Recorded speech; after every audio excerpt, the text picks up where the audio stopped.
All right, so this is your urgent Social Security update, and if you are receiving benefits or if somebody in your family is receiving benefits, then this is something you absolutely want to pay attention to right now because this change is coming this Friday. And when I say this could impact millions of people, I really do mean millions of people across all benefit categories, including retirement, SSDI, survivor benefits, spousal benefits, and SSI. So if you're thinking to yourself, well, maybe this one doesn't apply to me, I would strongly encourage you to stay with me because that is exactly how a lot of people miss these updates until it is too late. The problem with Social Security changes like this is that many people do not realize they are affected until they receive a letter, a notice, or some kind of communication that suddenly changes everything. Now here's the deal. Social Security has indicated that beginning this Friday, a major enforcement policy connected to overpayments is back in focus. And this is why so many beneficiaries need to understand what is happening before the change actually begins. A lot of people hear the word overpayment and immediately assume, well, that's for somebody else. That's for people who did something wrong. That's for people who didn't report income or forgot to update something. But that's not always how this works. In fact, one of the biggest issues with Social Security overpayments is that many beneficiaries had no idea they were being overpaid in the first place. That is why this update matters so much, because once the system identifies an overpayment, the situation can move very fast. And by then, you are no longer preparing for it. You are reacting to it. So let's talk about what makes this such a big deal. If Social Security determines that you were paid more than you were supposed to receive, that overpayment can trigger benefit recovery. And when benefit recovery becomes more aggressive, it means your monthly check can suddenly be reduced, interrupted, or pulled back in a way that creates a major financial problem. For a lot of households, Social Security is not extra money. It is the money. It is the rent, the food, the utility bill, the prescription cost, the gas in the car, and everything else that has to get paid month after month.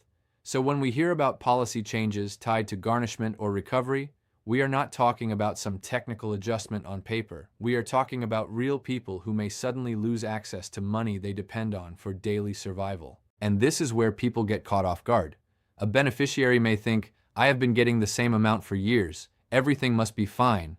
But that is exactly why these letters are so shocking when they arrive. Social Security may go back months or even years and say that an error happened somewhere along the way. Maybe earnings were recorded late, maybe living arrangements changed, maybe another benefit offset was applied incorrectly, maybe the agency made the mistake themselves, maybe the beneficiary did not know they needed to report a change. Whatever the reason may be, the end result is often the same. A person opens the mailbox and finds out that thousands of dollars are supposedly owed back to Social Security.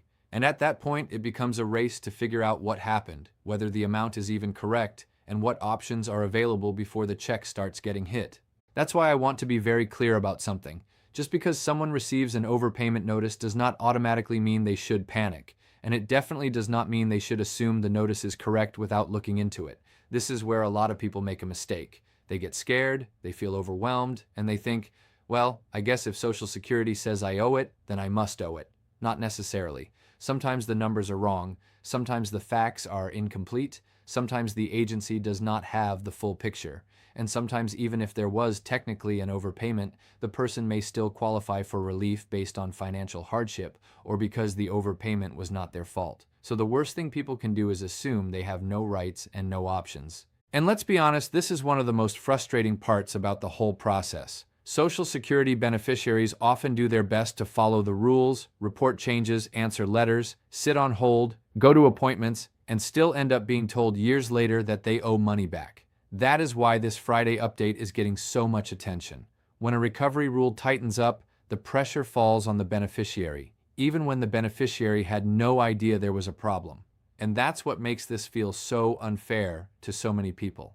If someone has been receiving a modest monthly benefit and using every dollar to survive, how exactly are they supposed to suddenly come up with a large overpayment balance?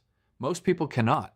That's the reality. So, if somebody gets one of these notices, the first thing they need to remember is do not ignore it, but also do not assume the first notice is the final word. There is a big difference between taking a notice seriously and surrendering immediately. If you receive an overpayment notice, you may have the ability to file an appeal if you believe the overpayment determination is wrong. You may also be able to request a waiver if paying the money back would create financial hardship or if the overpayment was not your fault. These are not small details. These are the kinds of actions that can make the difference between protecting your benefit and losing a huge chunk of it.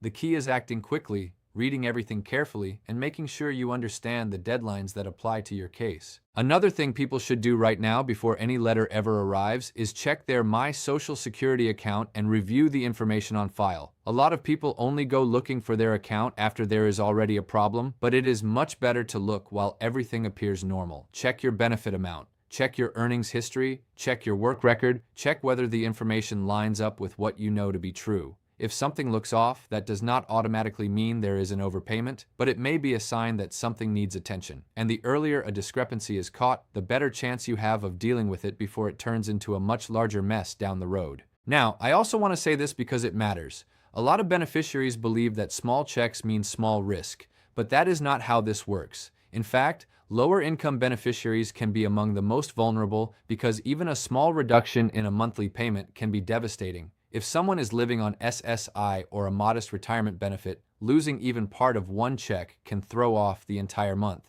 That can mean missed medications, skipped meals, overdue rent, late fees, and a spiral that becomes very difficult to stop. So when people say, "Well, I only get a little bit, so this probably doesn't apply to me," that is exactly why it does matter. Even modest overpayments can have major consequences when the monthly budget is already stretched to the limit. And here's something else that needs to be said. A lot of people do not know they are being overpaid because the system itself is complex. Some beneficiaries are working part-time, some are receiving multiple benefit types, some have benefit offsets connected to pensions, workers' compensation, or auxiliary benefits. Others have changes in living situations or marital status that affect eligibility. Social Security rules are not simple, and the communication from agencies is not always clear. So when mistakes happen, it is not always because somebody did something reckless. Sometimes it is because the rules are difficult to understand and the reporting expectations are easy to miss. That is why staying organized matters. Save letters, keep records, document phone calls, and write down who you spoke with and when. It may not seem important today, but if a problem shows up later, that documentation can help you. Now, if you are thinking, okay, what should I actually do before Friday? Here's the practical side of it. First, watch your mail closely. Second, log into your Social Security account if you have one and review your record. Third, if you already received a notice and you have been putting it off, stop waiting and deal with it now. Fourth, if your benefit situation changed recently, such as work income, living arrangements, marriage, divorce, or anything else that could affect eligibility, make sure your records are updated properly, because once a tougher recovery action begins, the room to breathe gets smaller. It is always better to get ahead of it rather than wait for the pressure to build. And let me say this too, if you know someone else who receives Social Security, please share this with them. Seriously, share it with parents, grandparents, neighbors, friends, siblings, and anybody else who depends on monthly benefits. A lot of people who are affected by these changes are not the people who stay glued to updates every day. They are the people just trying to get through the week, pay the bills, and keep up with life. Those are often the very people who need a heads up before a policy shift lands in their mailbox. And if one conversation now helps somebody avoid a major problem later, that is absolutely worth it. This is also a reminder that Social Security is not just about the amount you get each month, it is also about understanding the rules that can change what happens to that amount. A lot of beneficiaries focus on COLAs, payment dates, or application rules, and those things do matter, but enforcement rules matter too. Recovery policies matter. Reporting requirements matter, account accuracy matters, and the people who stay informed tend to be in a much stronger position when something unexpected comes up. That is why I keep saying not to assume this update is for somebody else. A lot of people only realize they are on the list after the letter shows up, and by then it becomes much more stressful. At the same time, I do not want this to sound hopeless because it is not. The point of this update is not to scare you. The point is to help you prepare. If a person gets an overpayment letter, that is not automatically the end of the story. There are steps they can take. There are forms they can file. There are situations where recovery can be paused, reduced, or challenged. There are cases where the agency reverses course. There are cases where repayment is adjusted. The important thing is not freezing up and not assuming there is nothing you can do. The earlier you respond, the more options you are likely to preserve. So again, the big takeaway here is simple. A major Social Security enforcement change is coming this Friday, and it has everything to do with overpayments and how aggressively those overpayments can be recovered. Even if you think this does not affect you, it is still worth paying attention because many beneficiaries do not know there is a problem until the notice arrives. Check your records, watch your mail, take any communication from Social Security seriously, and if something shows up that does not look right, do not just accept it without review. Ask questions, look into it, and respond before deadlines pass. Anyway, I wanted to bring this to your attention right away because this is one of those updates that can catch people by surprise, and I never want that to happen if we can help it. If you know a few people who need this information, please share it with them because there are a lot of beneficiaries out there who will not hear about this until after Friday. And if you are new here, make sure you stay connected for more updates like this because there is a lot changing right now, and these details matter more than ever. Thank you so much for being here. Thank you for trusting me with your time, and thank you for allowing me to bring you these important updates. Please take care of yourself, stay alert, keep an eye on your Social Security information, and I hope to see you again very soon.